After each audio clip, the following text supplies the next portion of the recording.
ئەم کاتتان باش قوتابیان، ئێوان باشی هەموو لایەکتانە.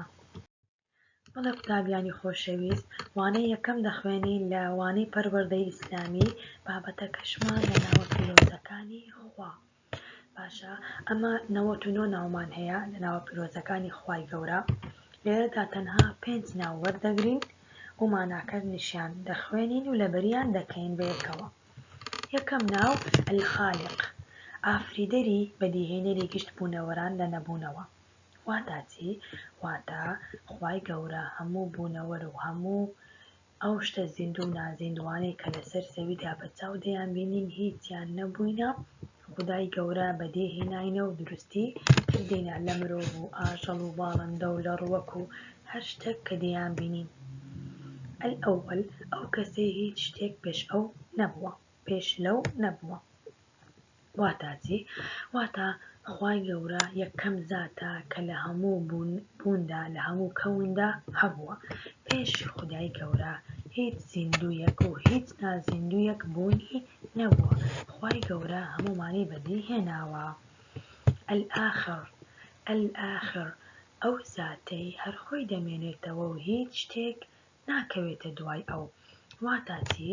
واتە الآخر واتە ئەوەی خودای گەورە ئەو زاتەیە هیچ زیندوویەک و هیچ نازیندوویەک ناکەوێتە دوای ئەو. واتە هەرچی لەسەر ئەو زەویەیە هەموو لە ناو دەچێت، تەنها خودای گەورە دەمێنێتەوە. الکەریم، بەخشەر و خاوەن بەخشین بە بەردەوامی. الکەریم واتە چی؟ واتە بەخشەر. ئەمە هەر کاتێک داوای شت لە خوای گەورە بکەین پێمان دەبەخشی، خۆشیمان پێدەبەخشی، ڕزق و ڕۆزیمان پێدەبەخشی، کەواتە خوای گەورە بەخشەری بەردەوامە. المؤمن ئەوە بەندەکانی لە ترسان دڵنیا دەکات. المؤمن واتە چی؟ ئەمانەتمان پێدەبەخشی. خوای گەورە وا دەکا هەست بە ئەمینی بکەین، هەست بە دڵنیایی بکەین، هەست بە ترس نەکەین. لە هەر کاتێک ترساین، هەر کاتێک بەتەنیا بووین، هەر کاتێک شتێکمان بەسەر هات دەڵێن ئێمە خوای گەورەمان هەیە، کەواتە خوای گەورە لە هەموو کاتێک لە ترسان لە هەموو بارودۆخێک دڵنیامان دەکات. وانەی دووەم لە وانەی پەروەردەی ئیسلامی گرنگی کارکردن. ئیسلام ئاینی کارکردن و کۆششکردن و هەوڵدانە. داوا لە موسڵمانان دەکات ئیش بکەن و سەربەرزانە بژین، هەروەها دژی تەنبەڵی و کات بەفیڕۆدانە. هەروەک خوای گەورە فەرموویەتی بسم الله الرحمن الرحیم وقل اعملوا فسيرى الله عملكم صدق الله العظيم. خێزانی سامان لە گوندێکی کوردستانی ئازیزدا دەژین. باوکی کەجوتیارە بەیانیان زوو چالاکانە دەچێتە نێو کێڵگەکەی بە هیوای بەدەستهێنان و زیادکردنی کروبووم. دایکیشی بە سەرپەرشتی و بەخێوکردنی ئاژەڵ و ماڵاتەوە خۆخەریک دەکات. سامان هاوکاری دایە و بابە دەکات. هاوکات ڕۆژانە دەچێتە قوتابخانە تا ئایندێکی گەشت بۆ خۆی و نەتەوەکەی دەستەبەر بکات. هەر کارێک سوودی گشتی تیابێت خوای گەورەش بەرز دەینرخێنێت و پیرۆزی دەکات. وەک لە ئاەتە پیرۆزەکەی سەرەوەدا هاتووە، هەر کەسێکیش پاداشتی کاری وەردەگرێت و ڕەنجی بێبەر نابێت، چونکە خوای میهرەبان خۆی بینەر و بە ئاگایە لە هەموو شتێک کە دەفەرموێت. بسم الله الرحمن الرحيم وأن ليس للإنسان إلا ما سعى وأن سعيه سوف يرى صدق الله العظيم. ئەم دوو ئاەتە پیرۆزە بۆ لەبەرکردنە. باشە، ئەم دوو ئاەتە پیرۆزە بۆ لەبەرکردنە. بەڵێ قوتابیانی خۆشەویست، لێرەدا چەند گفتوگۆ و پرسیار و چالاکیمان هەیە دەربارەی گرنگی کارکردن لە ئاینی ئیسلامدا. لەو سلایدا پرسیارەکانمان هەیە و لە سلایدی دواتر وەڵامەکانم لە بۆتان دانایە. گفتوگۆ: یەکەم، بۆچی خێزانی سامان ئاژەڵ بەخێو دەکەن؟ دووەم، باوکی سامان چ کارێک دەکات؟ سێیەم، بۆچی خوا داوا لە باوەڕداران دەکات کە کار بکەن و بۆ ئەوە هانیان دەدات؟ چوارەم، ئیشی قوتابیان لە ئێستاوە کۆششکردن و یارمەتیدانی دایک و باوکە لەسەر ئەم دەستەواژەیە بدوێ. چالاکی سامان هاوکاری هاوڕێیانی دەکات لە پاکشکردنەوەی پۆلەکەیاندا. بینووسەوە واتە ئەو ئاەتەی خوارەوە بنووسەوە. بسم الله الرحمن الرحيم وقل اعملوا فسيرى الله عملكم ورسوله والمؤمنون صدق الله العظيم. تەنها یەک جار دەینووسیەوە بۆ لەبەرکردن نییە. بەڵێ قوتابیانی خۆشەویست، لێرەدا هەموو ئەو وەڵامانەمان نووسیا کە لە سڵایدی پێش و پرسیاریان لەبارەوە کرابوو. بۆ وەڵامی پرسیارێکم کە بۆچی خێزانی سامان خۆیان خەری کردووە بەو کارانەوە، وەڵامەکەی چیا؟ بۆ بەدەستهێنانی بەروبوومی ئاژەڵی و خۆخەریکردن پێیەوە. و باوکی سامان چ کارێک بوو؟ وتمان وەڵامەکەی باوکی سامان جوتیارە بۆچی خوای گەورە هانمان دەدات کە کار بکەین؟ بۆ ئەوەی سەربەرزانە بژین و هەر کارێک بەرژەوەندی گشتی تێدا بێت پاداشت وەردەگرین لەلایەن خودای گەورەوە. چوارەم، هەر کەسێک لای خۆیەوە لەسەر ئەم دێرە بدوێ. دێرەکەمان کە هەبوو کە قوتابی پێویستە لە ئێستاوە کۆشش بکا و یارمەتی دایک و باوکی بدە. هەر کەسێک واتە ئێوە قوتابیان لەلایەن خۆتانەوە دەتوانن بە پێی بیرۆکەی خۆتان لەسەر ئەم بابەتە بدوێن. چالاکی وەقل بسم الله الرحمن الرحيم وقل اعملوا فسيرى الله عملكم ورسوله وەکو گوتم ئەم ئاەتە بنووسنەوە. بەڵێ قوتابیانی خۆشەویست، ئێستا شوانەی سێم دەخوێنین. سوورەتی ئەلعەسر دەیخوێنمەوە.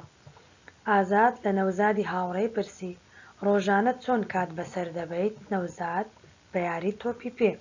ئازاد: ئەی کاتەکان دڕێک نەخستووە؟ نەوزاد: نەخێر، ئیتر منیش کاتەکانم وەک تۆ ڕێک دەخەم. ئازاد: هاوڕێی خۆشەویستم، بزانە کات نرخێکی گەورەی هەیە، لەبەر ئەوە لەسەرمان پێویستە بەرز ڕایگرین و دابەشی کەین بۆ چەند کارێکی سوودبەخش وەک نوێژکردن، حەسانەوە، جێبەجێکردنی ئەرکەکانی قوتابخانە، یاری، سەردانی هەڤاڵان، خوێندنەوەی هەندێک چیرۆک، فێربوونی قورئان و سەردانی خزمان. هەر لەبەر گرنگی کات خوای گەورە سوێندی پێدەخوات. بسم الله الرحمن الرحيم والعصر إن الإنسان لفي خسر إلا الذين آمنوا وعملوا الصالحات وتواصوا بالحق وتواصوا بالصبر صدق الله العظيم. سوێندی بەکاتی ئەلعەسر یان زەمان و سەردەم خواردووە، چونکە لە بەڵگە و ئاەتەکانی خۆیەتی خوای گەورە لەم سوورەتەدا فێرمان دەکات کە ئەگەر مرۆڤ باوەڕدار نەبێ و کاری چاکە نەکا و شتی ڕاستی خۆش نەوێ و لە کاتی پێویستیدا ئارام نەگرێت، ئەوە لای خوا و لە ژیاندا سەرکەوتوو نابێت. ئەمە بابەتەکەمانە. لە خوارەوە گفتوگۆمان هەیە، سێ پرسیارمان هەیە. لێرە پرسیارەکان دەخوێنمەوە و لە سلایدی دواتریش شیکارەکانی یاخود ڕوونکردنەوەکانیم دانایە. گفتوگۆ یەکەم: دەتوانیت هەندێک کردەوەی چاکە بڵێ؟ ئەو پرسیاری یەکەم. پرسیاری دووەم: قوتابی پێشەنگ دەبێت چۆن بێت؟ سێیەم: بۆ ئەوەی مرۆڤ لە ڕوانگەی خوای گەورەوە سەرکەوتوو بێت دەبێت چی بکات؟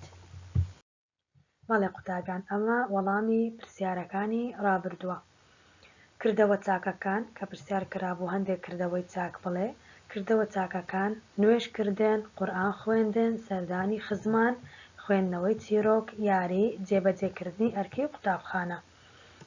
وەڵامی دووەم: قوتابی پێشەنگ دەبێت چۆن بێت؟ وەڵامەکەی: دەبێت نرخی کات بزانێت و کاتەکانی بە جوانی دابەش بکات و چەندین کاری سوودبەخش بکات.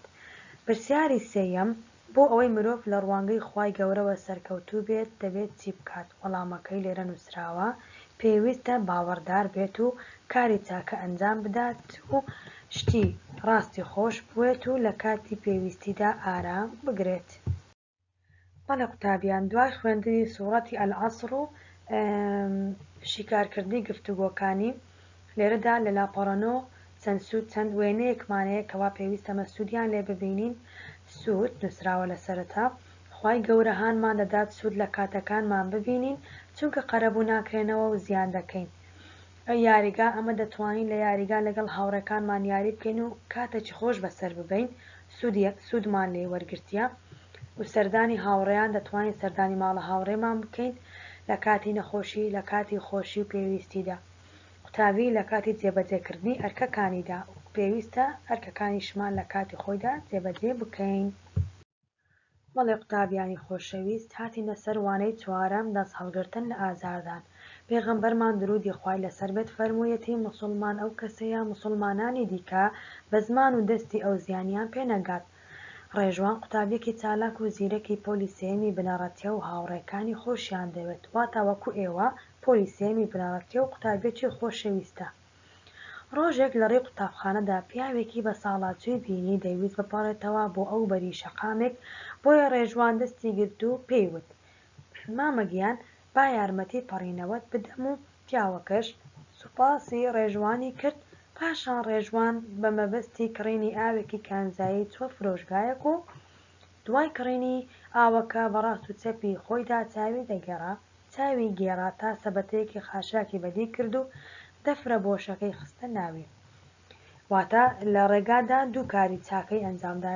لە سەرەتادا یارمەتی پیاوێکی بە ساڵاتچوودا کە لە شەقامەکە بپەڕێتەوە و دەستی گرت و کاری دووەمیشی ئەو بوو کە شتێکی خوارد قوتوەکەی یاخود کاغەزی کێکێک ئەگەر شتێکت خوارد لەسەر شوێ لەسەر لە دوکانێک پێویستە ئەمە بیخێنە ناو دەفری خاشاکی نابێ فڕێدێنە سەر شەقامەکە و ڕۆخی جادەکان. بەڵێ و بینی کەسێکی تر دەفرێکی پلاستیکی بۆشی فڕێدایە ناوەندی ڕێگا و ئەویش هەڵی گرتەوە و فڕێدایە ناو سەبەتەکەی خاشاک. لەولاوە بینی کەسێکی تر بە هەمان شێوە شتێکی خوارد بەڵام ئەو فڕێدا سەر شەقامەکە. ڕێژوان چوو ئەو خاشاکەی ئەویشی هەڵگرتەوە خستێ ناو سەبەتەی خۆڵیان سەبەتەی خاشاک. لەم ساتەدا ڕێکانی هاوڕێی بەوێدا تێپەڕی و پێی گوت ڕێژوان بۆ ئەوەندە چاوت دەگەڕا بۆ دۆزینەوەی سەبەتەکەی خاشاک دەفرەکەت لە ڕۆخی شەقامەکە فڕێدایە. دواتر کارمەندانی پاکژی دووریان دەخستەوە.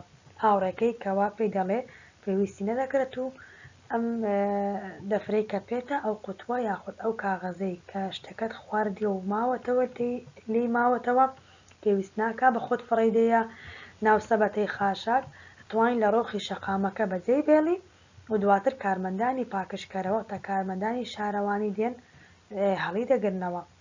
ڕێژوان ئەم قسەی لاپەسەند نەبوو بۆیە وتی بەڵام من دەمەوێت هاوبەش بم لە شکۆمەندی جوانکاری شارەکەمدا و لە ئەرکی کارمەندانی پاکژی کەم بکەمەوە. واتا ڕێژوان دەیویست ئەو کارش بکە کەوا یارمەتی کارمەندانی شارەوانی و پاکشکردنەوە بدات و یعنی زەحمەتیان زۆر نەخاتە سەرشانی بەڵام بتوانی کەمێک لەو زەحمەتیان کەم بکاتەوە بۆ خۆی خاشاکی خۆی فڕێ بدات. ئایا تۆ ئەوانەیەت لەبیر کردووە هەفتەی ڕابردوو مامۆستای پەروەردەی ئیسلامی بۆی ڕاوەکردین کە پێغەمبەرمان درودی خوای لەسەر بێت فەرموویەتی مسلمان ئەو کەسەیە مسلمانان لە زیانی زمان و دەستی پارێزراو بن. منیش دەمەوێت ئەو پێناسەیە ببگرێتەوە. واتا ڕێژوان لێرەدا دەیەوێت هەم بەدەست هەم بە زمانی یارمەتی مسلمانان بدات و زیانیان پێنەگەێنێت بتوانێت بە وشەی جوان مامەڵەیان لەگەڵ بکە و بتوانێت بەکردەوەی چاک پێشانیاندا کە نمونەیەکی جوانی مرۆڤە و پێناسەی مرۆڤی مسلمان بیگرێتەوە. بەڵێ چالاکی بەزار و کردار ئەمە ئەم چالاچەمان بۆیە نەنووسیتەوە ینی بۆیە لە سلایدێکی دیکە نەنووسین چونکە تەنها زارەکیە تەنها بەزارەکی لێتان دەپرسرێتەوە. یەکەم نمونەیەک بێنەرەوە لەسەر پارێزراوی کەسانی دیکە لە زمانت. بۆ نمونە تۆ دەڵێ من بە وشەی جوان وەسفی خەڵکی دەکەم کەواتە هەموو مرۆڤەکان هەموو کەسانی دیکە لە زمانی تۆ پارێزراو بووینە. دووەم بە نمایشێکی شانۆیی بەکردەی بیسەلمێنە کەسانی دیکە چۆن پارێزراون لە زیان بە زمان یان دەستی تۆ. واتە لێرەدامە پێویست بوو نمایشێکی شانۆییمان کردبایە چەند قوتابیەک نمایشێکیان کردبە کەوا کەسێکی چاکە کار و چاکە خواست کردەوەی چاک ئەنجام دەدا و یارمەتی کەسانی دیکە دەدات. قوتابیانی خۆشەویست دەگەینە کۆتا وانەی وەرزی یەکەم لە وانەی پەروەردەی ئیسلامی کەوانەی پێنجەمە وازهێنا لە دەستوەردان لە کاروباری خەڵک. پێغەمبەرمان درودی خوای لەسەر بێت فەرموویەتی لە نیشانە چاکەکانی مرۆڤی موسڵمان دەستوەرنەدانە لە کارێک پەیوەندی بەوەوە نەبێت. واتە مرۆڤی موسڵمان بەوە نیشانە دەکرێت بەوە دەناسرێتەوە کە دەستوەرنەداتە هیچ کارێک کە پەیوەندی پێوە نەبێت. دەگێڕنەوە 3 کەس بۆ چارەسەری کێشەیەکی پەیوەست بە دروستکردنی خانوویەک کۆبوونەوە. پیاوێکی تر بێ ئەوەی مۆڵەتیان لێ وەربگرێت هاتە نێوانیان و پاشکەمێک بە دەنگێکی بەرزوتی من بەباشی دەزانم ئەندازەیەک لەو پارچە زەویەی نزیکتان بخەنە سەر زەویەکەی خۆتان و فراوانی بکەن. ئەوانیش پێیان وت خاوەندارەتی ئەو پارچە زەویە بۆ کەسێکی تر دەگەڕێتەوە، ئێمە ئەو مافەمان نییە کاری وا بکەین. واتە کەسێک هات چووە ناو کێشەیەک، چووە ناو گفتوگۆیەک کەوا هیچ پەیوەندیەکی بە ئەوەوە نەبوو، لە هەمان کاتدا مۆڵەتیشیان لێوەرنەگرت بوو یاخود داوایان لێ نەکردبوو کەوا یارمەتیان بدات لە چارەسەرکردنی کێشەکەیان. بۆیە ئەوانیش ئەو 3 کەسەی کە لەسەر کێشەکەی خۆیان گفتوگۆیان دەکرد بەو شێوەیە و بە وەڵامی کەسی چوارەمیان داوە کە پێیان وت ئەو پارچە زەویە واتە ئەو کێشەی تۆ باسی دەکەی هی کەسێکی ترە، ئەو شتێک کە تۆ داوامان لێ دەکەی هی کەسێکی ترە، ئێمە مافی ئەوەمان نییە دەستکاری بکەین. یەکێکیان کە ناوی دڵشاد بوو فەرموودەکەی سەروەری پێغەمبەری بە بەڵگە هێنایەوە. پاشان ڕووی کردە فەرهاد و وتی بینیت چۆن ئەو پیاوە بێ ئەوەی پەیوەندی بە کارەکەمانەوە هەبێت و مۆڵەت وەربگرێت هەڵیدایە و قسەی کرد. فەرهاد دەڵێت بێگومان ئەوە کەسێکی نەزان و زیادەڕۆ بوو، کەواتە بزانن ئەگەر ئەمە هەر کاتێک لە خۆمانەوە هەڵماندایە کێشەیەک چوینە ناو بابەتێک چوینە ناو گفتوگۆیەک کە پەیوەندی بە ئێمەوە نەبوو، چۆنمان وەسف دەکەن چۆنمان باز دەکەن بە کەسێکی نەزان و زیادەڕۆ. بەڵ دڵشاد دەڵێ دیارە ئەو نەی دەزانی کە باشتر وایە موسڵمان ئاکاری جوان بکاتە کاڵا و سیمای خۆی، چونکە ئاینەکەمان خۆی پوخت و جوانە و ئاکاری جوانیشی لە هەڵگرانی دەوێت کە یەکێک لەوانە وازهێنانە لە کارێک پەیوەندی پێتەوە نەبێت. فەرهاد دەڵێت باشە گەر کەسێک ئارەزوی قسەکردنی لە کارێکدا هەبوو بەڵام ڕێی پێنەدرا یان داوای لێ نەکرا ئەو کات هەڵوێستی چی دەبێت؟ مەبەستی ئەوەیە ئەگەر کەسێک ویستی یاخود حەزی کرد یاخود بیرۆکەیەکی پێیە و دەیەوێت لە کارێک بەشداری بکات کە پەیوەندی بە ئەوەوە نەبێت، چۆن بتوانێت بەشداری بکات بێ ئەوەی مۆڵەت وەربگرێت و لە هەمان کاتە ئارەزووشی هەیە قسە بکات؟ دڵشاد دەڵێت گەر هەڵوێستەکە بێدەنگی خواست دەبێت بێدەنگ بێت. واتە ئەگەر کێشەکە زۆر گەورە بوو واتە یان هیچ پەیوەندیەکی بە تۆ نەبوو، یاخود ئەگەر قسە نەکەی باشترە ئەوە پێویستە بێدەنگ بیت، چونکە ئەوانەی دەستوەرنادەنە کاری کەسانی دیکەوە ڕێزدار و خۆشەویستن. زۆر جار ئەمە ئەگەر هەڵدەینە کێشەیەک کە پەیوەندی بە ئێمەوە نەبێت دواتر بە خراپەی ئێمە کۆتایی دێت، واتە ئێمە تێیدا خراپ دەبین، بۆیە وا باشترە ڕێز و سەنگی خۆمان بپارێزین. بەڵێ کەواتە لەسەر مرۆڤە کە خۆی بناسێت و ڕێزی خۆی بگرێت و لە کاروباری ئەوانی تردا قسە نەکات بەبێ مۆڵەت وەرگرتن لێیان لەبەر ئەوە هەست بە شەرمەزاری لەبەر ئەوەی هەست بە شەرمەزاری دەکات. با زمانی بگرێت هەر زمان دەبێتە هۆی تیاچوونی خاوەنەکەی گەر سنووری بەزاند وەک وتراوە کوشتنی مرۆڤ لە نێوان دوو شەوی لاکێتی. دەچینە سلایدی دواتر و گفتوگۆکان دەخوێنینەوە. بەڵێ بابەجیان ئێستا لە لاپەڕە 12 ڕاهێنانمان هەیە چەند ڕاهێنانێک لەسەر ئەو بابەتەی ڕابردوو. یەکەم وەڵامی ڕاست لە نێو کەوانەکاندا هەڵبژێرە.